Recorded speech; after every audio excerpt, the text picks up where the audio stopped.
네, 중동발 악재가 계속되고 있습니다. 간밤에 뉴욕 증시에서 유가 상황을 보니까 말이죠. 드디어 WTI마저도 장중에 $100를 돌파했다는 안 좋은 소식이 전해졌습니다. 때문에 우리 증시도 역시 리비아 사태 그 여진을 계속해서 맞고 있는 중인데 오늘 또 연중 최저치를 갈아치웠습니다. 1945.41. 더 이상 새로운 뉴스도 아니죠. 이 시각 현재 코스피는 1947.97로 재차 연 저점 테스트를 향해 가고 있는데요. 오늘 장중에 1970까지도 회복을 했었거든요. 기관이 순매수로 전환하면서 붙어있는데 지금 기관이 다시 파느냐? 그것도 아닙니다. 기관도 사주고 있고 어제처럼 프로그램도 많지는 않지만 매수 우위를 기록하고 있는 와중에 외국인이 나흘째 팔고 있고 개인도 쉽사리 심리가 깨지자 저가 매수에 손을 못 대고 있는 상황입니다.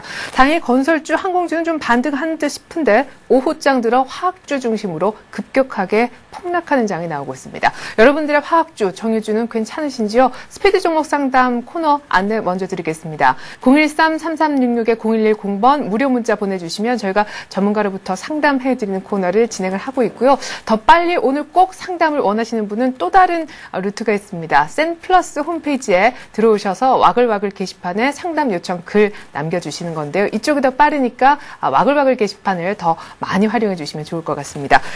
1947.89 급락하고 있는 지금 장 얘기 나눠보러 여의도로 가겠습니다. 우리 투자증권의 이경민 책임연구원 만나보죠. 안녕하세요. 네, 안녕하십니까. 네, 오펙 국가들이 증산 가능성 얘기하면서 좀 안정되나 싶었는데 오후장 들어서 왜 이렇게 많이 다시 밀리는 겁니까? 네, 지금 시장 흐름 본다면은 정유주 중심으로 차익 시장 매물이 급격히 출회되면서 화학업종 같은 경우는 2.39%, 2.4% 급락을 하고 있습니다. 이런 모습들을 보자면은 지금 현재로서는 정유주 오페크 증산 가능성 소식이 시장에는 호재라기보다는 정유주의 악재가 반영되면서 시장을 흔들고 있는데요. 이런 모습들은 수급 상황 자체가 안정적이지 못한 상황이고 그리고 수급 구조가 굉장히 취약한 구조 속에서 투자 심리까지 아직까지는 안정을 못 찾았다는 점을 봤을 때는 시장의 불안 심리를 자극하면서 악재에 좀 민감하게 반응하고 있는 것으로 보고 있습니다. 지금 현재 시장 상황이 1947포인트를 기록하면서 121선을 다시 한번 이탈하고 있는 모습인데요. 지금 현재 이 121선을 하향 이탈할 경우에는 좀 변동성이 다시 한번 변동성을 자극할 수 있다는 점에서 121선 회복 여부를 한번 지켜보실 필요가 있겠습니다. 예, 그렇군요. 자, 그러면은 일단 시장의 화두는 역시 국제 유가가 되겠는데 국제 유가가 안정될 가능성에 대해서는 어떻게 보고 계십니까? 지금 3차 오일 쇼크 얘기까지 나오잖아요. 네, 많은 얘기들이 나오고 많은 전문가들의 분석이 나오고 있는 상황인데요. 네네. 일단 증상 가능성을 내비쳤고 그리고 선진국들에서 리비아 제재 방안을 발표하는 등 최악의 사태를 막으려는 노력이 나타나고 있습니다. 이런 점을 보자면은 선진국 시장에서는 어느 정도 안정을 찾을 수 있지 않나라는 생각을 하는데요. 최근 선진국 증시까지 흔들리는 모습을 보였던 이유 중 하나가 인플레이션 압력으로 인해서 그동안 경기 회복 기대감이 좀 약화될 수 있다는 그런 우려감이 커졌기 때문인데요. 지금 국제 유가의 급등세가 어느 정도 안정을 찾을 경우에는 글로벌 경기 회복에 대한 기대감이 유효하다는 점에서 선진국 증시 하방력 일성은 좀 담보되지 않을까라는 생각을 하고 있습니다. 다만 지금 일단은 코스피를 비롯한 선진국 증시까지도 변동성이 확장되었다는 점에 있어가지고는 저점을 확인하는데 시간이 좀 더 걸릴 가능성이 높다고 보고 있고요. 그 과정에서 등락 과정은 좀 더 이어지지 않을까라는 생각을 하고 있습니다. 예. 자, 좀 전에 코스피 지수를 얘기하시면서 오늘 121선 지지 받는 것이 굉장히 중요하다라고 하셨는데 어떻습니까? 우리 이경민 연구원님께서는 지지 받을 수 있다는 쪽이세요? 일단 그 가능성을 좀 더 높게 보고 있고요.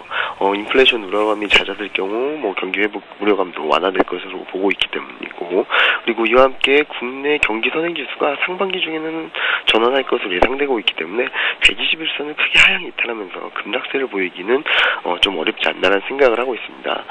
그리고 만약에 지금 현재 수준에서 어떤 투자 전략을 세울까를 고민해 본다면은 제가 보기에는 1900선이 2010년 5월 그러니까 중기 상승 추세가 시작되었던 지수 때의 상승폭의 38.2% 되돌림이자 라운드 넘버이라는 점에서 중기적으로 굉장히 중요한 지지선 역할을 할 것으로 예상되고 있습니다.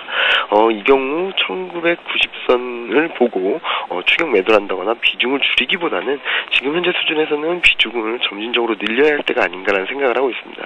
물론 변동성이 크고 외국인 매도세가 꾸준히 이어지고 있다는 점을 봤을 때는 단기적으로 바로 상승 추세를 전환하기에는 좀 어려운 것은 사실이지만 일단 1940선, 1950선에서는 점진적인 비중 확대 전략이 필요할 것으로 보이고요. 1900선 전후에서는 한 80, 90% 이상으로 주식 비중을 가져가신다면은 향후 장기 상승 추세가 다시 이어질 경우에는 좀 높은 수익률을 기대해 볼 수 있겠습니다. 네, 1950선 정도 지지받을 것이다. 이렇게 조금 긍정적으로 보시는 것 같습니다.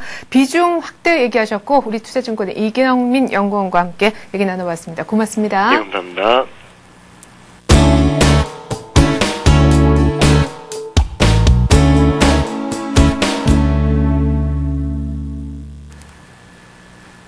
네. 자, 오늘 시장의 중심에 있는 이슈 얘기 나눠보는 시간이죠. 하이투자증권의 김영진 부장 연결되어 있습니다. 안녕하세요, 부장님. 안녕하십니까. 네, 좀 전에 이경민 연구원하고도 얘기 나눠봤습니다만 기술적으로 볼 때 121선 지지도 지금 중요하지만 21선하고 61선하고 데드 크로스가 발생하기 직전이네요. 예, 그게 직전인데요. 오늘 얼마나 떨어지느냐에 따라서 발생을 할 수도 있고 아닐 수도 있습니다. 지금 현재 지수를 놓고 보면은 발생을 했다 이렇게 볼 수도 있겠습니다. 지금 21선이 2031포인트고요. 61선이 2032포인트인데 20일 동안의 그 평균치기 때문에 오늘 종가가 얼마냐에 따라서 또 내일 발생하느냐 오늘 발생하느냐 이 차이점이 있을 텐데 결국 오늘 발생하지 않더라도 내일 발생은 기정사실이다 이렇게 봐야 될 것 같습니다. 20일, 61, 2평 모두 다 2032포인트에 위치하기 때문에 또 21선은 하향 추세고 61선은 상향 추세이기 때문에 내일 정도면 확실하게 발생이 한다 이렇게 봐야 될 것 같습니다. 소수점 단위까지 따져야 되는 그럴 만큼의 지금 움직임이 나타나고 있다 이렇게 봐야 될 테고요. 데드크로스 나타나면은 보통 일반적으로 중기 약세 전환으로 이렇게 인식을 할 수가 있고 단기적으로는 반등의 시그널이 나타나는 그런 또 두 가지 양면성이 있다 이렇게 봐야 될 텐데요. 하지만 2009년 금융위기 이후에 상승하는 모습에서는 그 데드크로스 자체가 중기적으로 바닥권의 시그널이었습니다. 시장이 대세 상승인가 아니면 대세 하락인가를 판별할 수가 있는 기준이 될 수 있다고 말씀을 드릴 수 있는 게 이 데드크로스 이후에 과연 반등이 나타나면서 또 상승이 나타날 수 있는가 아니면 그 이전에 데드크로스가 진짜로 중기적으로 하락 추세로 전환하는가 약간 반등이 나타나지 못한다면 조만간에 반등이 나타나지 못한다면 아무래도 시장을 보는 그런 시각 자체도 한번 생각해 볼 필요 있겠다 이렇게 말씀을 드리겠고요. 오늘 반등은 장중에 나왔었지만 지금 나타나지 못하는 차원에서 본다면 하루 이틀 사이에서 추가적으로 좀 기다려 볼 필요가 있겠다 이렇게 말씀을 드리겠고요. 반전이 나타나기는 지금 수급적으로나 주변 환경이 너무나 좀 열악한 상황이다 이렇게 봐야 되겠죠. 과거 사례를 한번 본다면 2009년 이후에 상승장에서 한 4번 정도 이런 데드크로스가 발생이 됐는데요.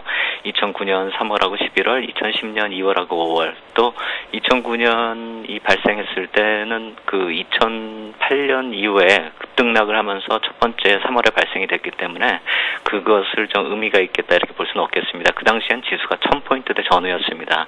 그렇기 때문에 한 100포인트 올랐다 몇십 포인트만 빠져도 이게 급격하게 또 변동이 되는 그런 모습이었는데 이것을 제외하고 나머지 3번의 경우를 모두 본다면은 우연치도 않게 또 1500에서 1700 박스권에서 발생이 되었고 3번 모두 다 해외발 악재로 인해서 급락을 한 이후에 급락을 하면서 21선이 그 하향 추세로 변했기 때문에 나타났다 이렇게 볼 수가 있겠고요.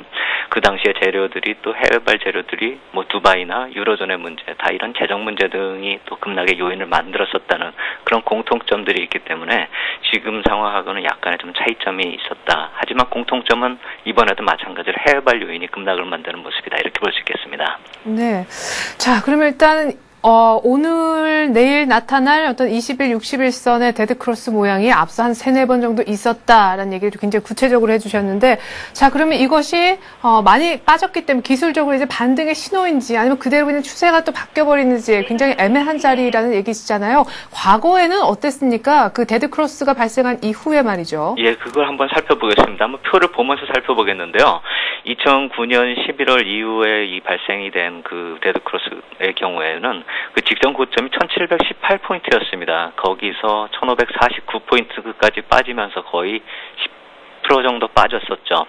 지금 나오는 그 노란색 표시로 되어 있는 첫 번째 노란색 표시고요. 그 다음에 1519포인트까지도 빠지는 모습을 보였었죠.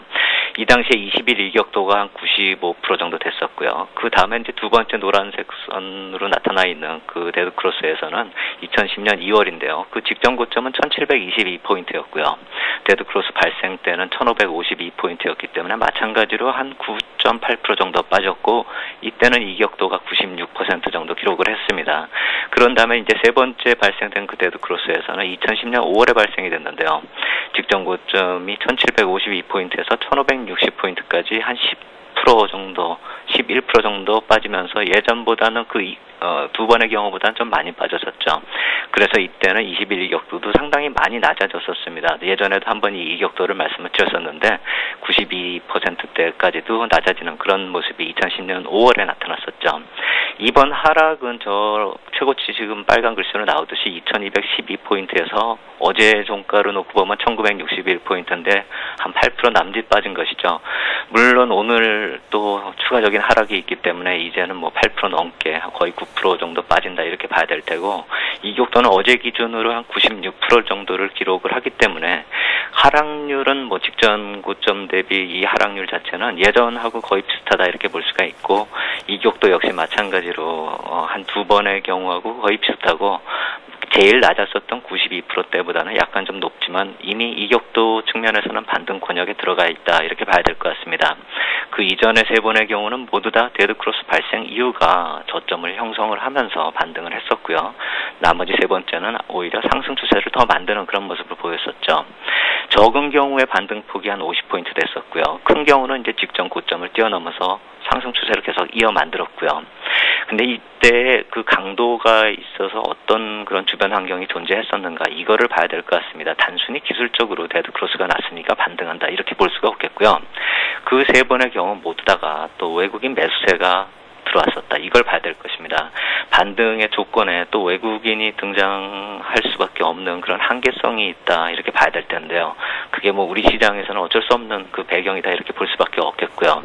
단순히 기술적 측면에서 데드크로스 이후에 저점 형성을 했다 이렇게 생각하기는 좀 곤란하고, 오늘 같은 경우 아직도 외국인 매도세가 지금 1,500억 정도 나오는 그런 상황이기 때문에 약간은 신뢰하기가 힘들다 이렇게밖에 말씀을 드릴 수가 없을 것 같습니다. 과거 강하게 반등을 했었을 당시에는요, 또 경기 흐름도 좀 틀립니다. 확장 국면의 절정 국면이 2009년 그 당시였다라는 점, 또 2010년 초까지도 확장 속도가 굉장히 강했다는 점, 이 점도 또 봐야 될 테고요. 그 당시에 미국 경기는 지금보다 상대적으로 많이 약했고요. 이머징 국가보다 상당히 안 좋았다는 점, 그렇기 때문에 해외 유동성의 공급이 강했다는 이 점도 지금하고는 차이점이겠다 이렇게 말씀을 드리겠습니다. 네, 근데 우리 신흥국에 속하는 우리나라 같은 경우는 지금 인플레 압력에 처해 있고 외국인들도 때문에 이래저래 빠져나가고 있는 상황. 그러면은 기술적으로는 뭐 이격도나 고점 대비 하락률이나 봤을 때는 반등할 자리이긴 한데 그 반등 강도는 세지 않을 것 같다라는 얘기를 하고 계신 것 같습니다. 자, 그러면은 반등이라도 세게 주면은 낙폭과대주를 일단 잡아놓고 매수를 해놓으면 좋을 것 같은데 뭘 사야 되는 겁니까, 그럼? 이번에 한번 그 반등 강도를 따져볼 때는 아까 말씀하셨듯이 기술적 측면에서 놓고 봤을 때 어느 정도의 그 반등이 나타날 수 있을까, 이거를 판단하기보다도 언제 나타날 수 있을까, 그것을 어떻게 판단해야 될까, 이 점이 더 중요하고 그 이후에 종목을 선택해야 된다 이렇게 생각이 되는데요. 과거 흐름에서 봤을 때 이 반전의 시그널이 나타나는 게 매번 그 장대 양봉에 출현하고 그 당시에 또 거래량이 수반된다는 점, 이 점을 봐야 될 것입니다. 악재의 해소 과정을 확인하자, 이런 말씀의 차원하고도 일맥상통한 얘기가 될 수 있겠는데, 악재가 어느 정도 해소가 된다면 당연히 장대 양봉이 나타날 수가 있겠죠. 이번에도 그것을 확인한다는 차원에서 장대 양봉을 출현하는 경우에 시장 대응을 하는 것이 바람직하겠다. 그것이 단순히 이 장대 양봉이 나타나는 그런 기술적 차원이 아니라 어느 정도 저점에서 매수세가 유입되고 있다는 점이 확인이 돼야지 그게 추가적인 상승이 가능한 것이고, 지금같이 추가적인 상승을 기대할 수 없을 만큼의 매수세가 약한 그런 차원에서 놓고 본다면은 지금 같은 경우는 데드크로스 이후에 매수 접근이 그다지 바람직하지 않겠다 이렇게 볼 수가 있겠고요. 데드크로스 이후 발생의 장대 양봉 시에 따라가는 방법이 첫 번째로 좀 통할 수 있는 그런 방법이겠다 이렇게 말씀을 드릴 수 있겠다면, 두 번째로 생각을 한다면 이 데드크로스 이후에 반등할 때 20일 이동평균선 전후로 해서 다시 눌림목이 형성된다는 그 차원에서 본다면은 한 발 늦게 20일 이동평균선까지의 상승을 한번 지켜본 다음에 그 이후에 나타나는 조정에서 매수하는 것도 방법이 될 테고요.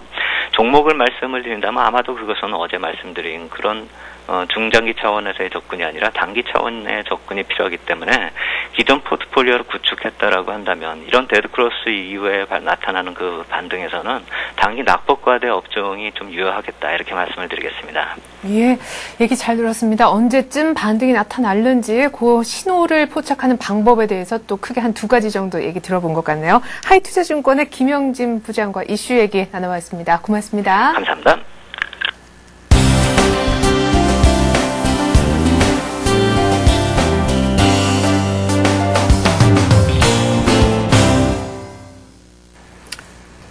네, 잠시 후면 스피드 종목 상담 코너 시작되지요. 013-3366-0110번 무료 문자를 보내주셔도 좋지만 저희가 샘플러스 와글와글 게시판에 올려진 종목 상담 요청의 글을 먼저 우선순위를 두고 상담해 드린다는 거 잊지 마시고요. 지금부터 계속해서 참여 기다리도록 하겠습니다. 자, 시장은 1949.01. 아이고, 그래도 1945선까지 재차 내려가진 않았는데요. 이제 포트폴리오 얘기, 종목 얘기 조금 더 구체적으로 해볼게요. 동양증권의 최일종 팀장 연결하겠습니다. 안녕하세요. 네, 안녕하십니까? 자, 가장 급한 게 오후장 전반적인 전략이기도 하지만 지금 이렇게 급하게 빠지고 있는 화학주, 개인들이 굉장히 많이 담고 있거든요. 맞는 전략인지요? 네, 일단은 오늘 개인들 동향을 보게 되면 화학주, 화학업종 쪽으로 이제 1,000억 가까이, 1,000억 조금 넘는 그런 그 금액으로 지금 순매수에 지금 가담을 하고 있다 이렇게 보시면 될 것 같습니다. 전반적으로 화학업종 같은 경우는 이제 이 전망 자체가 이제 소재 섹터 쪽에서 이제 봤을 때는 올해의 이익률이라든가 이러한 이 EPS 증가율 이런 쪽이 계속해서 긍정적인 그러한 흐름을 보여줄 것이다라는 예상이 좀 지배적으로 많은 그런 업종이다 이렇게 보시면 될 것 같은데요. 오늘 화학업종의 하락 어떻게 봐야 될까라고 했을 때는 일단은 오늘 그 SOL이라든가 그 SK이노베이션 이러한 종목들이 지금 빠지는 거에 대해서 저점 매수가 지금 들어오고 있다 이렇게 보시면 될 것 같습니다. 일단은 글로벌 그 유가의 상승 이러한 부분에 있어서의 어느 정도 그 저점 매수 어느 정도 이제 모멘텀화가 될 수 있겠다라는 판단하에서 지금 개인들이 지금 매수를 하고 있는 것 같은데요. 일단은 그 시장의 그 약세 국면에서 유가 상승 그런 부분에 있어서는 정유사들 그리고 화학주들에 대한 부분에 있어서는 어느 정도 호재성이 있다 이렇게 보시면 될 것 같습니다. 그래서 단기적인 그러한 모멘텀을 이용한 이 단기 매매를 하기 위해서 이제 들어오는 것 같은데요.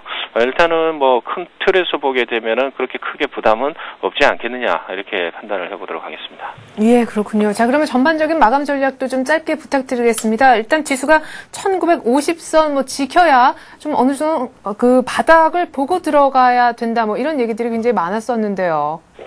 네, 그렇습니다. 일단은 1950선, 1970선 이런 지지 라인들이 많이 있는데요. 네. 실질적으로는 이제 1920선이 실질적인 그 라인이 될 것이다. 이렇게 보시면 될 것 같습니다. 이 1920선이라는 부분은 1920선을 하회하는 부분에 있어서는 이제 1900선이 이탈할 가능성이 상당히 높아졌다라고 보는 게 맞기 때문에 그런 흐름 속에서는 지금 현재 시점에서 12포인트 마이너스 돼 있는 1950포인트대 이런 부분에 있어서는 크게 의미는 없다 이렇게 보시면 될 것 같습니다. 오늘 장 특징적으로 이렇게 살펴보게 되면은 대체적인 분위기가 선물 옵션 시장에 휘둘리는 웹도동 현상이 계속해서 이제 강화되고 있는 그런 상황이고 리비아 관련해서 그 중동 지역 이런 쪽의 그 소요 사태 이런 부분에 대한 이제 가격 조정은 어느 정도 나왔다 이렇게 보시면 될 것 같고 현 국면 자체는 투자 심리가 악화된 상황에서 수급의 공백 이러한 현상을 노린 하나의 투기적인 선물 옵션 매매에 따르는 이제 하락이다 이렇게 보시면 될 것 같습니다. 그래서 변동성이 좀 커지는 부분이겠지만은 다소 이러한 그 지수의 하락은 조금 추세적인 하락이다라고 보기에는 좀 힘들 것 같습니다. 그래서 일단은 이제 전체적으로 봤을 때는 1920을 지지대로 생각을 하고 어느 정도 이제 공포 심리가 적용이 될 때 저점 매수에 이제 분할 매수로 이제 가담을 하시면 될 것 같은데, 대체적인 분위기 자체는 그 운송 장비 업종 이런 쪽과 이제 은행 업종이 조금 주도를 좀 발빠르게 해나가지 않을까 이렇게 판단을 해보겠습니다. 그래서 이러한 반등 국면이 이제 본격적으로 나오는 시점에서는 핵심 주도 업종이 나타날 것이다 이렇게 보시면 될 것 같습니다. 그래서 오늘 중공업, 조선 쪽 이런 쪽에 어느 정도 견조하게 움직이고 있고, 그리고 건설 쪽도 견조하게 움직이는 걸로 봐서는 어느 정도 이제 이 지수의 탄력성만 조금 커진다 이러면은 핵심 업종들이 나타나면서 지수 방어가 되지 않을까 이렇게 판단을 해보겠습니다. 그래서 지수 때는 뭐 거진다 이제 한번 뭐 공포 심리는 있겠습니다만은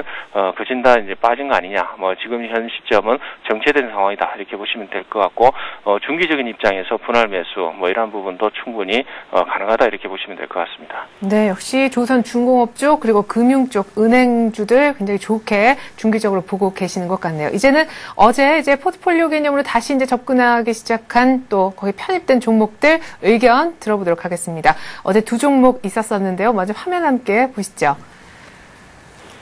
자, 이렇게 해서 호텔신라, 한일유화, STX 조선해양은 이제 오늘 얘기하실 관심주이신가 봅니다. 먼저 어제 얘기하셨던 두 종목부터 AS를 들어봐야겠는데, 뭐 수익률을 떠나서요, 한일유화가 오늘 손절가라고 얘기하셨던 6,400원을 이탈을 했었어요. 지금은 또 아니지만요. 네, 그렇습니다. 뭐 한일이와 같은 경우는 이제 조금 이제 변동성이 좀 커진 뭐 그런 상황인데, 거래량 자체가 뭐 그렇게 많지는 않은 뭐 그런 상황이다 이렇게 보시면 될 것 같습니다. 따라서 저점을 찍은 부분에 있어서는 좀 허수성이다 이렇게 보시면 될 것 같고요. 이런 부분에 있어서는 여전히 하방 경직을 지금 확보하고 있다 이렇게 보시면 될 것 같습니다. 그래서 현 시점에서 계속해서 보유하시는 걸로 하시고, 그리고 호텔신라를 지금 뭐 보시면요, 호텔신라가 지금 가격이 좀 빠지고 있는데, 호텔신라 같은 경우는 이제 뭐 지수가 빠지면서 같이 이제 덩달아 빠지는 그런 모습을 지금 보이고 있습니다. 아직까지는 이 확실한 위쪽 방향으로의 모멘텀이 지금 없는 상황이다 이렇게 보시면 될 것 같은데, 여전히 중기적인 내용 모멘텀은 이제 이 관광객 수의 증가 이런 부분에 영향력을 좀 받을 가능성이 있다 이렇게 보시면 될 것 같습니다. 그래서 두 종목 다 계속해서 홀딩을 하시고요. 일단은 뭐 거진 이 손절가 부분에 좀 뭐 비슷하게 육박을 하고 있습니다만은 여전히 단기적인 개념에서는 하방 경직을 두 종목 다 확보하고 있다 이렇게 보시면 될 것 같고요. 오늘 말씀을 드릴 종목 뭐 STX 조선해양인데요. 일단은 앞서 말씀을 드렸다시피 업종 자체가 지수가 어느 정도 하방 경직을 보여주고 어느 정도 변동성 장세의 핵심 업종이 이제 나타난다라고 했을 때는 조선중공업주들의 탄력을 우리가 좀 생각을 해봐야겠다고 말씀을 드렸는데, 조선해양 쪽 STX 조선해양 최근에 뭐 대우조선해양 같은 경우도 수주가 상당히 좀 많이 들어오고 있는 그런 상황입니다. 최근에 업황 기준으로 보게 되면은 이 컨테이너선에 대한 이제 발주가 선사들 기준으로 해서 상당히 좀 많이 이루어지고 있는 상황이다 이렇게 보시면 될 것 같습니다.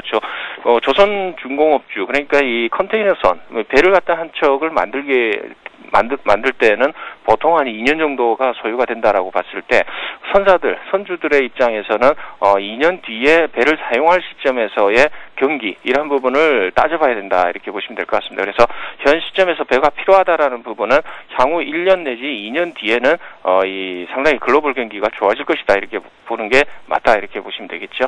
이러한 부분 때문에 이제 계속해서 수주가 지금 늘어나고 있는 부분이기 때문에 이 조선해양 뿐만 아니고 다른 조선중공업주들도 덩달아서 이제 업황 개선과 함께 상승 모멘텀을 가지고 있는 그런 상황이다 이렇게 보시면 될 것 같습니다. 따라서 이 STX 조선해양이 이제 고점 이후로 이제 빠졌던 부분은 이제 수주 취소 뭐 이런 부분 때문에 빠졌는데, 현 국면에서는 수급적인 측면, 외국인들이 6일 연속 매수를 하고 있고요. 기관 쪽에서 2일 연속 수매수에 가담을 하고 있기 때문에 어느 정도 긍정적인 모멘텀으로 우리가 시각을 좀 전환을 해야 되지 않느냐 이렇게 보시면 될 것 같습니다. 그래서 매수가는 28,500원에서요. 현재 주가까지 일단은 매수 국면으로 이렇게 이해를 하고요.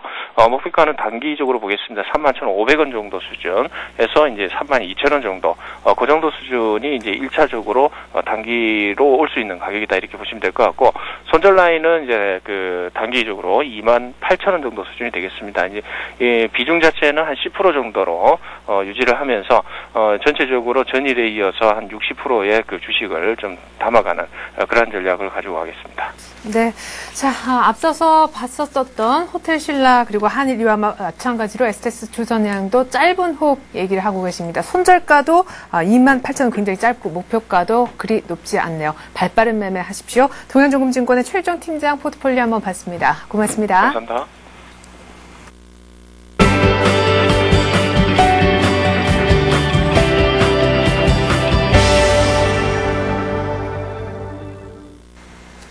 네, 센플러스 전문가와 함께하는 시간이죠. 앞서 오전 방송 마켓앤센 증시에서 제시했던 종목들 마감 얼마 남겨두지 않고 AS 받는 코너 되겠습니다. 금주부터 함께 또 하게 되신 우리 최병곤 전문가님 오늘 만나 뵙게 되는데 두산, 한전, KPS 그리고 한화, 낙폭 과대주라서 접근을 하셨는데 오늘 모두 다 오르네요. 네, 그렇습니다. 일단 오늘 두산이라든지 그다음에 한전 KPS라든지 아니면은 한화 같은 종목들이 전체적으로 지금 반등 포인트를 잡고 있는데요. 네. 시장의 특성을 좀 감안했다라고 할 수 있겠습니다. 사실 시장이 어느 정도의 조정을 받을 때까지는 시장 자체가 그렇게까지 큰 조정을 안 받았습니다만은 그리고 강한 종목들이 살아나는 모습을 보였습니다만은 거기에서 추가적으로 외국인들의 매도가 더 이어지면서 추가 하락을 했을 때는 결국은 다른 여타 버티던 종목들까지 전부 다 하락을 했기 때문에 차라리 선조정을 받은 종목들이 지금은 반등을 잡기가 쉽고 또 우리 투자자들께서도 그쪽으로 매수를 잡아가셨을 때 오히려 더 득을 보시는 케이스가 되기 때문에 일단 그쪽으로 소개를 드렸고요. 차트를 한번 보시면서 설명을 잠깐 좀 드리도록 하겠습니다. 우선 하나부터 좀 보실 텐데요. 하나 같은 경우에도 사실상 주가가 이제 그동안 조정을 좀 연속적으로 받았습니다. 그래서 단기 급락이 크게 나왔던 상황이고 그러면서 이제 주가가 박스권 하단 부분까지 조정을 받아버렸습니다. 그래서 여기 하락 부분에서는 이제 어느 정도 바닥을 잡아갈 것 같고 또 주가 자체가 갖고 있는 어떤 펀더멘탈이라든지 이런 것들도 너무나 많이 깨고 내려왔던 상황이라서 더 깨기는 좀 어려운 상태라고 봐야 되겠죠. 그래서 44,000원대 중반 정도 선에서는 이제 저가 매수로 대응을 하는 것이고 지수는 어차피 아직까지는 조정을 받고 있습니다만은 앞으로는 시장이 추가적인 조정보다는 어느 정도 바닥을 잡다가 외국인들 매수와 동반해서 같이 상승을 하는 형태로 진행을 하지 않겠나 이렇게 생각을 하고 있습니다. 따라서 지금 현재 상태에서는 한화 같은 경우에도 추가 반등을 예상하시면서 추가적으로 좀 홀딩을 하시는 전략이 좋겠고요. 그 다음에 두산 같은 경우에도 역시 마찬가지입니다. 두산의 경우에도 역시 단기간에 고점에서부터 급락을 하는 형태로 떨어졌기 때문에 지금 현재 상당한 큰 폭의 하락이 발생한 이후에 어제 저점을 찍고 지금 거래량이 좀 잘 안 보이는데요. 거래량을 보시면은 그 전에 급락을 하면서 음봉을 크게 그릴 때 그때 대량 거래가 터졌습니다. 그래서 급락 이후에 손바꿈이 상당히 많이 발생을 했기 때문에 투자자들이 여기서 이제 결국 손절매를 하고 새로운 투자자들이 여기서 들어온 것으로 판단을 할 수 있고요. 또 어제 같은 경우에도 도치형 테일 패턴이 발생을 하면서 주가가 이제 바닥을 좀 더 견조하게 다지는 형태로 판단을 할 수 있습니다. 그래서 대략적으로 12만 5천원 정도 선에서 바닥권을 형성하고 오늘도 비록 지수가 밀리긴 합니다만은 반전 시도를 하면서 대략적으로 이 가격대에서 바닥을 형성하는 게 아닌가라는 판단을 하고 있습니다. 그리고 이런 것은 결국 과거의 주가의 흐름에서 영향성을 받기 때문에 과거에 주가가 11만 2,500원에서 11만 5천원 정도 선에서 바닥을 한번 형성한 적이 있습니다. 지금 화면상에서도 이렇게 나오고 있는데요.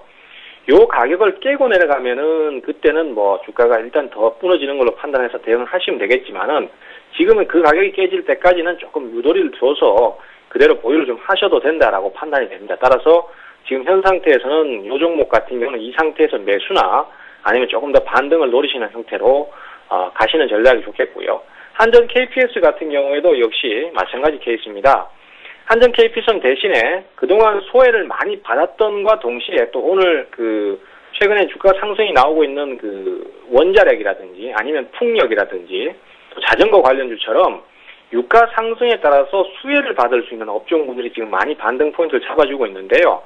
그러한 요소가 같이 반영이 돼서 좀 더 빠르게 반등을 하고 있다라고 할 수 있겠습니다. 그래서 이 종목 같은 경우에는 어제 종가 기준은 비록 하락이 더 나왔습니다만 오늘 반등을 하면서 주가 상승을 만들고 있고 앞으로도 좀 더 주가 상승이 이루어질 수 있을 걸로 생각이 됩니다. 앞에서 말씀드렸던 한화라든지 두산 같은 경우에도 역시 지금은 바닥을 거의 잡아가고 있는 상태에서 반등 포인트를 모색하고 있는 시점이니까 차분하게 보유를 하시면서 홀딩을 하시거나 아니면은 지금 매수를 노리신다면 차라리 하락을 안 한 종목들보다는 선조정을 받아버린 종목들이 수급적으로 좀 더 유리한 면이 있고 수익을 주기가 쉬운 면이 있기 때문에 그 종목 쪽으로 포커스를 맞추어서 대응을 가시는 것이 바람직하겠고요. 일단은 보유 의견 전부 다 보유 의견 드리도록 하겠습니다. 네, 그러니까 일단 다 쥐고 있으면 된다라는 얘기신 것 같은데 네네. 결국에 두산은 그럼 12만 5천 원 손절가가 아니라 손절가를 11만 2천 원대 정도로 조금 더 넉넉하게 내리겠다 이런 말씀이시죠? 그렇습니다. 사실 제가 조금 타이트하게 손절가를 잡았는데요. 예. 지금 시장이 사실 외국인들의 매도가 좀 강하면서 기존의 하락 종목들이 변동성이 조금 커지고 있습니다. 사실 실질적으로는 그 가격을 크게 이탈하지는 않는데 순간순간의 변동성이 커지고 있기 때문에 이런 경우에는 약간 넓게 잡으셔도 돼요. 그리고 또 잠깐 더 떨어질 때라고 하더라도 자신 있게 좀 저점 매수를 해 나간다라면은 오히려 좋은 결과를 얻으실 수 있으니까 그래서 손절가를 좀 더 낮추었고요. 단 지금 같은 시기에서는 항상 주의를 하셔야 될 게 신용거래라든지 무리한 매수 베팅이라든지 이런 것들을 좀 자제를 하시고 철저히 포트폴리오화 시켜서 분할 매매로 접근하시는 게 훨씬 더 안정적이다라는 말씀까지 같이 드리도록 하겠습니다. 네, 혹시 이 시각 현재 오후장에 살만한 종목은 안 보이시는지 이것만 좀 여쭤보고 싶어요. 네, 사실 뭐 지금 현재 시기 자체가 앞으로도 사실 장이 조금 안개 속입니다. 외국인이 강하게 매수를 해주지 않는 이상은 금방 매수가 들어와서 시장이 반전하기는 좀 어려운 면이 있으므로 당장은 종목을 더 늘리기보다는 기존 종목에 집중을 하면서 현금 비중을 어느 정도 유지를 하시는 것이 좋다라고 판단이 되기 때문에 현재로서는 추가 매수 없이 이 종목들만 보유하는 쪽으로 말씀을 드리도록 하겠습니다. 네, 자 그럼 이 종목 뭔지 다시 한번 화면으로 확인해 보시겠습니다. 자, 이제 지금부터 보실 포트폴리오가 바로 우리 최병곤 전문가님의 포트폴리오가 되겠는데요. 한전, KPS, 두산 그리고 하나 각각 20% 들어있는 포트가 되겠고 먼저 선 조정을 받은 낙폭 과대주들이다라는 특징도 갖고 있습니다. 현금 40%로 채워진 포트폴리오 확인하셨습니다. 자, 이렇게 말씀드린 세 종목 내일 아침 마켓앤센증시에도 계속해서 대응 전략 짜 드릴 거고요. 장 마감 앞두고 저희 라스트 성공 전략에서도 AS는 이어가겠습니다. 최병곤 전문가와 함께했습니다. 고맙습니다. 감사합니다.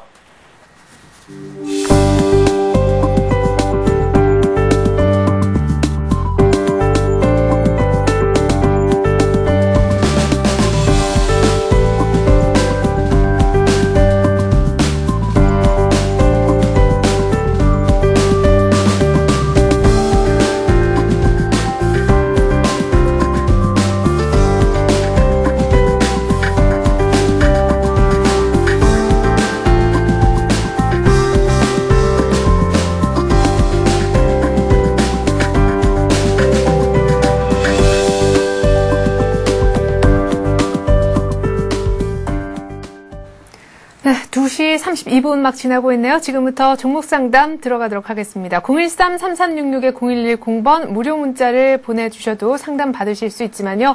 와글와글 게시판에 글 남겨주시면 저희가 또 이쪽을 우선순위를 두고 상담을 해드린다는 점 잊지 마시기 바라겠습니다. 오늘 상담 풀어주실 두 분의 전문가 먼저 소개를 해드릴게요. 동양증권증권 신촌지점에서 최희승 대리 나와주셨고요. 제 오른편에는 홍희진 전문가가 앉아 계시네요. 안녕하십니까? 네, 안녕하십니까? 네.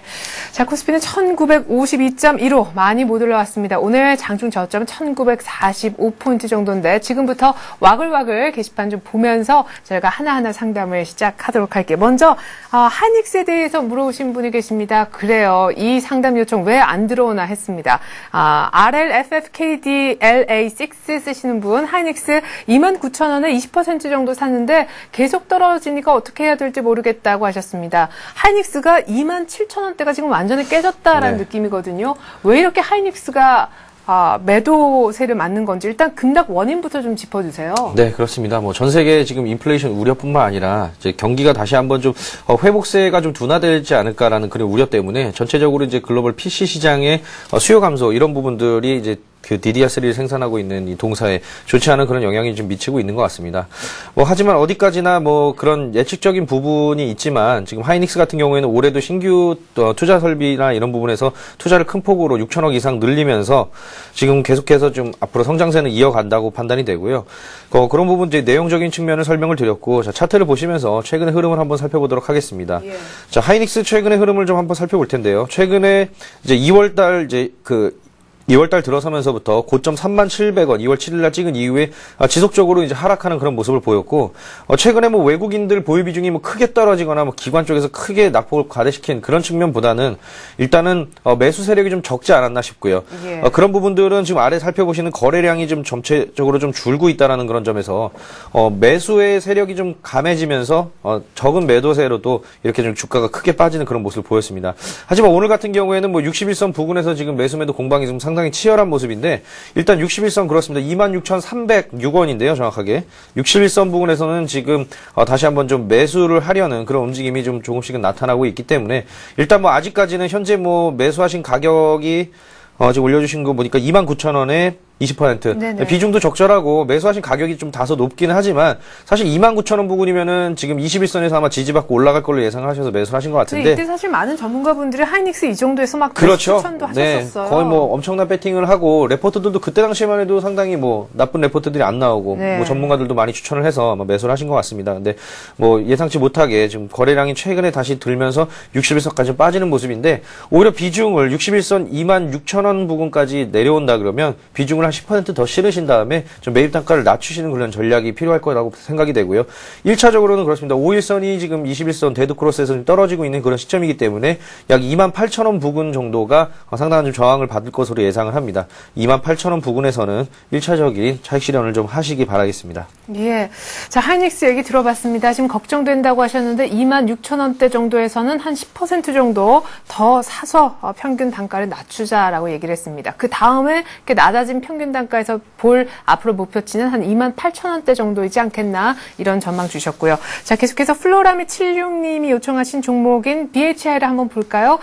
BHI 23,000원의 매수가이시고 100%나 지금 사셨다고 하셨습니다. 이 비중이 이제 커서 문제인데 오늘 현재가 보니까 2만 원 정도 손실을 보고 계세요. 지금 오늘 이렇게 원전주가 전반적으로 급등을 하고 거래도 꽤 많이 실렸거든요. 매수가까지 회복 가능할까요? 일단은 최근의 흐름을 보신다면은 네. 테마주가 좀 부각이 되고 있는 것 같습니다. 네네. 유가가 지금 고공 상승을 하면서 또한 지금 원자력 관련주죠. 한전기술이 오늘 그 증권사의 긍정적인 리포트로 인해서 급등한 이후에 BH 같은 경우도 그런 동일한 테마를 타면서 같이 동반 상승의 흐름을 보여주고 있습니다. 또한 지금 공급 계약 체결의 뉴스가 나오면서 그 또한 지금 주가에 상당히 좀 긍정적으로 좀 작용을 하고 있는데요.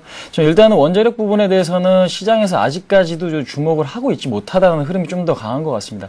자, 그런 측면에서 최근에 테마로 인해서 주가가 상승이 일어날 때 일단은 좀 비중을 줄이시는 전략이 좋을 것 같은데요.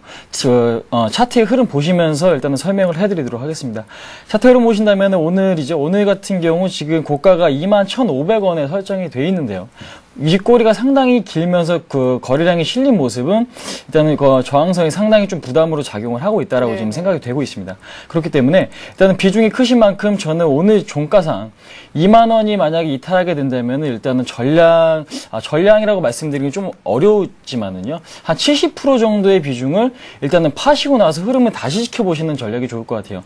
왜냐면은 지금 테마성이 좀 강하고 일단은 그 원자력 부분 아직까지 수주 부분에서 이렇다 할 큰 폭의 수주가 아직 나오지 않은 상황에서 주가는 한 번 더 밀릴 가능성이 높고요. 그 다음에 오늘 윗꼬리는 상당히 매물의 부담을 받는 걸로 해석이 되기 때문에 오늘 종가상 2만 원 이탈 시는 일단은 가진 물량의 70%를 일단 더 쉬고 나서 흐름을 다시 지켜보자. 시장 전반적인 흐름을 좀 지켜보자는 의견이고요. 그렇지 않을 경우는 내일 오늘 고점 돌파 시도를 다시 한번 할 수가 있을 것 같습니다. 그래서 지금 단기적으로 목표가를 21,500원 이상권에서는 일단 비중을 점차 줄여나가는 전략이고요.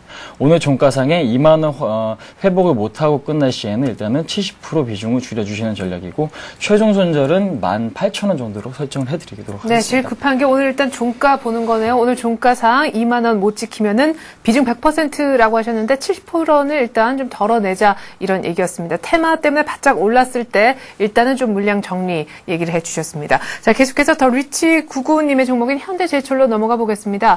현대제철 127,500원에 역시 50% 정도 비중, 한 종목에 이렇게 비중을 좀 많이 실으시는 분들이 지금 눈에 띄네요. 현대제철 현대가가 128,000원이니까 그래도 주당 손해는 보고 계시지 않는 듯합니다. 그냥 이렇게만 적어주셨는데 그래도 현대제철은 뭐 61선을 잘 타고 가요.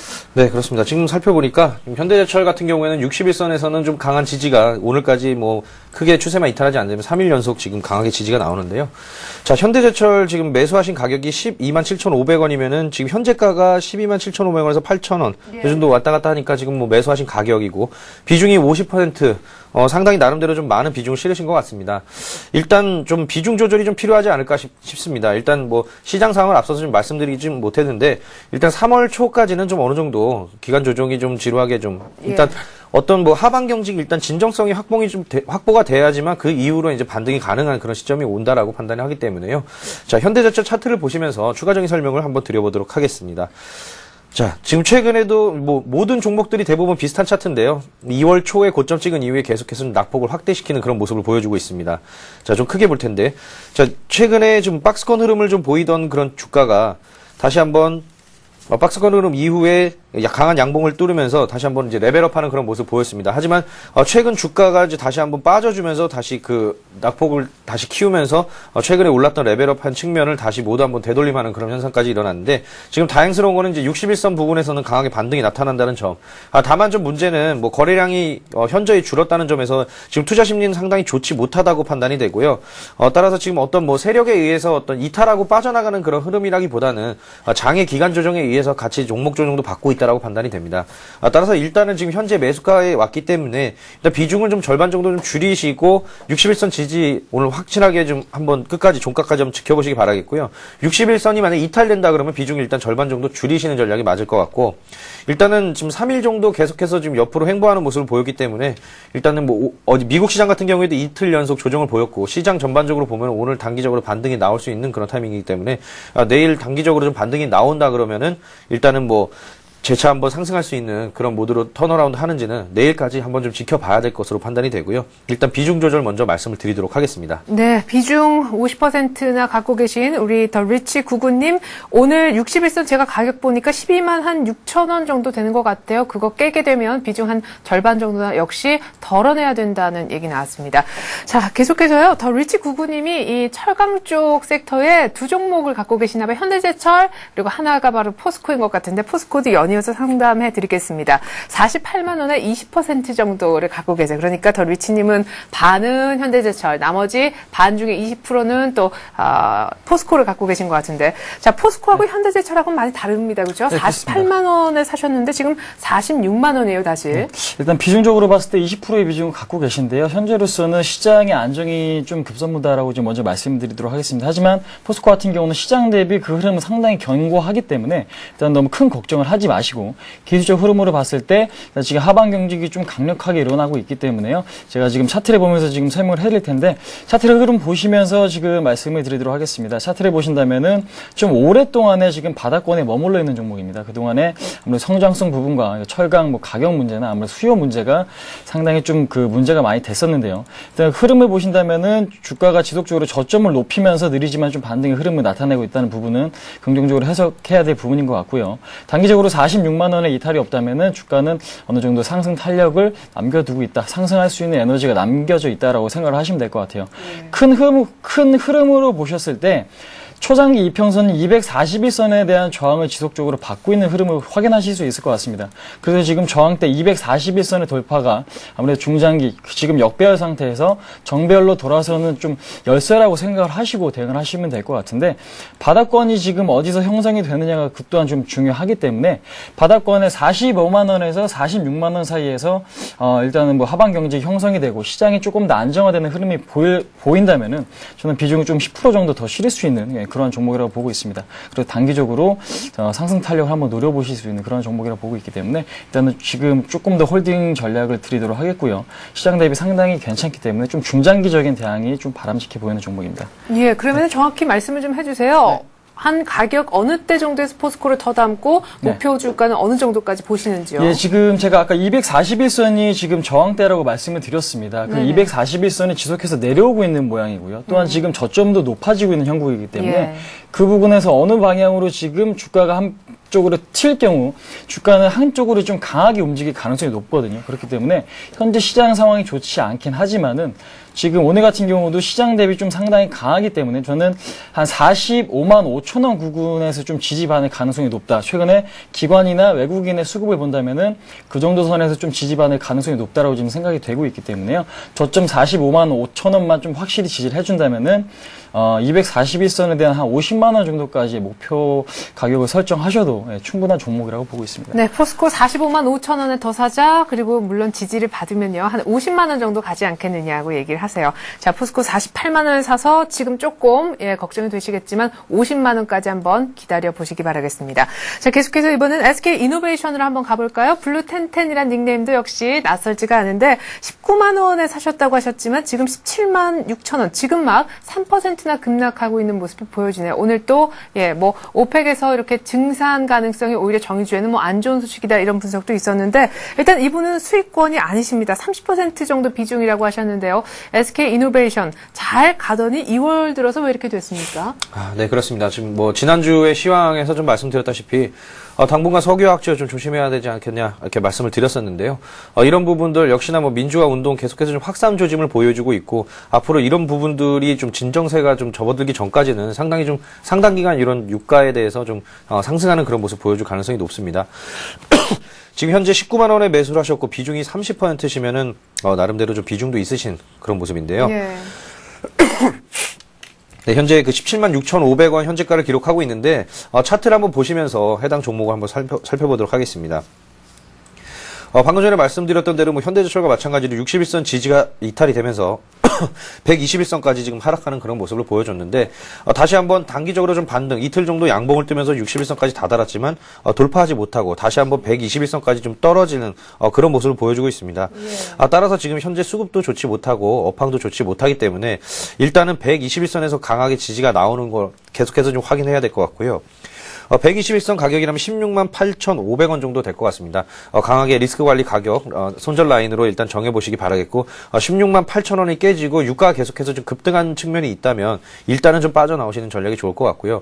크게 두 가지로 볼 수 있을 것 같습니다. 정유사 입장에서는 유가가 급등하는 거에 따라서 이제 정제 마진이 높아지고 이런 부분이 있을 수도 있지만, 수급 불안이라는 게 상당히 좀 있습니다. 예를 들어서, 하루에 인형을 10개를 팔 수 있는 공장이 있는데, 갑자기, 예를 들어 눈을 달 수 있는 단추가 공급이 안 된다고 했을 때는 아무리 생산 캐파가 좋고 그래도 수급적으로, 그런 생산의 수급이 좋지 못하다고. 그렇죠. 눈 없는 인형을 그렇죠. 예, 원자재에 대한 수급이 좋지 못하다고 봤을 때는 어떤 실적이라든가 이런 개선에 대해서, 좀 두드러지지 못하기 때문에 이런 부분들을 감안했을 때 이 수급적인 불안은 계속해서 좀 지속될 가능성이 높다. 따라서 121선 강력한 지지 라인이기 때문에 이탈하실 경우에는 일단은 좀 빠져나오시는 전략으로 말씀을 드리도록 하겠고요. 만약에 이탈하지 않고 그냥 지금처럼 이렇게 애매하게 계속 가면 어떻게 해야 되죠? 그렇죠. 애매하게 계속 가면 애매하게 지금 관망하는 방법밖에 없습니다. 사실 지금으로서는 지금 이미 제가 볼 때는 61선이 깨졌을 때 1차적인 손절가를 좀 정하셨어야 될 것 같은데 이미 깨졌기 때문에 옆으로 횡보할 때는 일단 관망을 하시고요. 121선 지지라인 삼으시고 가격은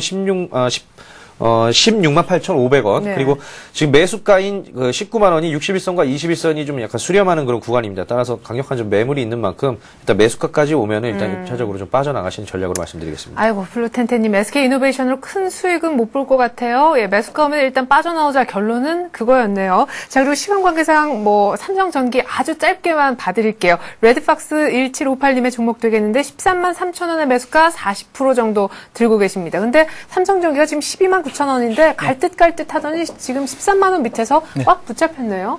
예, 그렇습니다. 지금 시장 대비 상당히 강한 흐름을 보여주고 있습니다. 지금 외국계에서는 지속적으로 매도의 흐름을 보여주고 있는데 그 매도 물량을 지금 기관 쪽에서 받아주고 있습니다. 대형주 같은 경우, 그러니까 외국인이나 기관이 양매도가 된다면 좀 우려스러운 부분이지만 매도가 한쪽가 있을 경우 한쪽에서 받아주는 흐름이 나올 때, 그에 따라 시장 대비 좀 강한 흐름이 나올 때는 주가가 좀 상승 탄력을 받을 수 있다라고 지금 먼저 말씀을 드리도록 하겠는데요.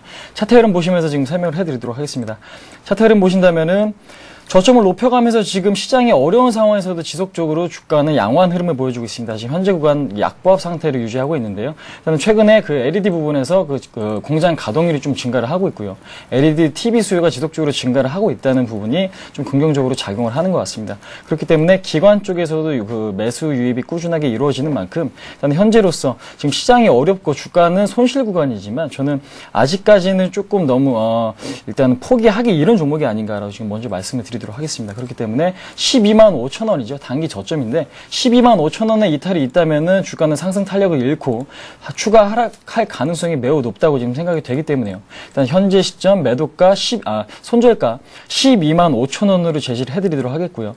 단기 목표가는 14만 원 정도를 일단 잡아드리고 14만 원이 가장 강하게 돌파되고 시장 상황도 좋아질 경우는 한 15만 원까지도 충분히 상승 여력이 있는 종목으로 말씀드리도록 하겠습니다. 네, 삼성전기 손절가 12만 5천 원, 1차 목표가 14만 원, 2차 목표가 15만 원 얘기 나왔습니다. 자, 이제 두 분의 전문가 관심주 얘기 들어볼 시간인데요. 우리 최승 대리님은 어제 급등한 달인 돈가스로 화제가 된 현대홈쇼핑 들고 오셨다면서요? 네, 그렇습니다. 단기간에 돈가스가 좀 불티나게 팔렸다는 그런 소식 때문에 오른 건지는 모르겠지만 네. 어쨌든 간에 그렇습니다. 최근에 전문가나 레포트들 보면은 상당히 밸류에이션, 저평가 매력이 좀 부각이 되고 있는 그런 종목 현대홈쇼핑을 준비를 했고요. 현대홈쇼핑 같은 경우에는 제가 한 12월에 한번 이평선 돌파할 때 골든크로스 날 때 한번 좀 추천을 드린 적이 있었습니다. 네. 그때 당시에 99,000원 그리고 목표가 11만 원 정도를 잡아드린 걸로 기억을 하는데요. 11만 원 정확하게 목표가 터치하고 지금 내려왔습니다.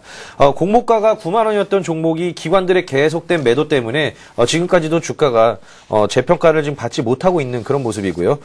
지금 그 내용을 좀 살펴보면은 올 7월 정도에 지금 예상이 돼 있지만 중국에서 TV홈쇼핑이 시작된다는 그런 소식이 있고 또 최근에는 이제 그동안에 기관 쪽에서 계속 매도를 해줬습니다만 최근에 투신이랑 연기금 쪽에서 다시 한번 기관 수급이 좋아지고 있다는 점에 한번 주목을 해볼 필요가 있을 것 같습니다.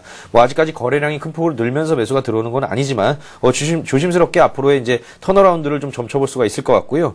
그리고 최근에 주가 하락은 좀 과도한 측면이 있지 않느냐. 최근 2월 17일 날 86,400원 저점 찍은 게 이제 공모가를 이탈했습니다. 이탈하고 재빠르게 다시 한번 공모가를 회복을 해주면서 어제 같은 경우에는 약 7%가 넘는 급등세를 좀 나타내기도 했습니다.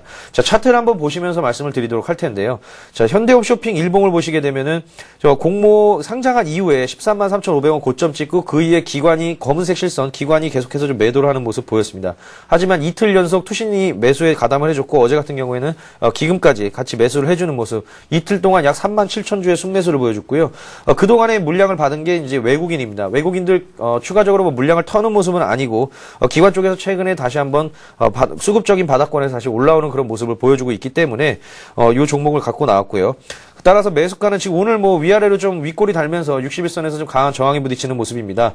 예상했던 바고 지금 아까 제가 이 종목 준비를 하면서 대략 97,000원 이상 이렇게 보고 있었는데 지금 매수가는 95,000원 정도까지 일단 좀 조정을 좀 받은 이후에 95,000원 이하에서 매수해보자라고 말씀을 드리겠고요. 목표가는 1차적으로 11만 원을 제시를 해드리도록 하겠습니다. 그리고 손절가, 공모가인 9만 원 이탈하시는 일단은 손절하고 빠져나오시는 전략 말씀드리겠습니다. 네, 현대홈쇼핑을 너무 자세히 들어서 이제 홍희진 전문가의 시간이 없습니다. 째깍째깍 시간은 가고 일단 15% 수익 난 다음 오늘 신고가 냈는데 전에 또 관심주였었어요. 간단하게 아주 짧게 AS 부탁드리겠고 오늘 관심주인 후성 얘기도 좀 들려주세요. 네, 먼저 다음 차트부터 이제 말씀을 드리도록 하겠습니다. 다음 보신다면은 차트의 흐름상 그동안에 그 대칭 삼각형이죠. 한쪽 방향으로 이제 틀 경우 그 방향 쪽으로 주가의 조금 방향성이 조금 좌우가 되는 그런 이제 패턴이라고 확인하시면 될 것 같은데 지금 윗방향으로 일어나면서 주가는 이제 신고가를 경신을 했습니다. 그렇기 때문에 주가는 당분간 이런 탄력으로서 한 10만 원까지도 돌파 시도가 충분히 있을 만한 시점이다라고 지금 먼저 말씀드리도록 하겠습니다. 그렇기 때문에 현 시점에서는 제가 지금 지지권을 그어드렸습니다. 지난 전고점 부분이 이제는 지지선으로 작용을 해서 한 88,000원, 87,000원에서 88,000원 라인이죠. 그 라인에 이탈이 없고 이제 거래량이 실리지만 않는다면은 주가는 10만 원까지 충분히 도달할 수 있는 수급이기 때문에 일단은 87,000원 정도를 매도 가격으로 설정하시고 목표가는 일단은 지속적으로 끌고 가는 전략 드리도록 하겠고요. 그 다음에 오늘의 제가 관심주 후성을 지금 가지고 나와봤습니다. 후성 같은 경우는 그동안의 그 탄소 배출 테마로서 주가가 상당히 변동폭이 컸던 종목입니다. 그렇기 때문에 일단 이렇다 할 방향성이 없이 주가는 조금 테마가 부각되면 한번 상승을 하고 그렇지 못하면 급락을 보이고 그런 흐름을 좀 보여주었는데 앞으로 주목해볼 부분은 2차전지 부분인 것 같습니다. 2차전지 부분에서 그 원재료 부분이죠. 원재료 부분에 필수적으로 들어가는 필수적으로 들어가는 원재료를 세계 4대 기업 중 하나로서 세계 점유율 14위를 기록을 하고 있습니다. 그래서 지금 앞으로의 2차전지 수급이 지속적으로 유지가 되고 수요가 탄탄한 시점에서 상당한 수혜를 받을 수 있겠다라는 생각에서 지금 현재 오늘 같은 경우 시장 대비 상당히 좋은 흐름을 보여주고 있고요. 지금 주봉상으로도 지금 지난 전고점이죠. 전고점. 그동안에 좀 고점으로 작용했던 5,000원 부근은 지금 돌파 시도가 지속적으로 나오고 있습니다. 그 수급에서는 외국인과 기관의 매수가 좀 강하기 때문에 일단 현재 시점 좀 관심을 가져보자. 사진 않더라도 지속적으로 관심 가져볼 종목이라고 좀 말씀을 드리도록 하겠습니다. 네, 이렇게 해서 오늘 두 분의 전문가 관심주는요. 후성과 현대 홈쇼핑이었습니다. 말씀 고맙습니다. 네, 감사합니다.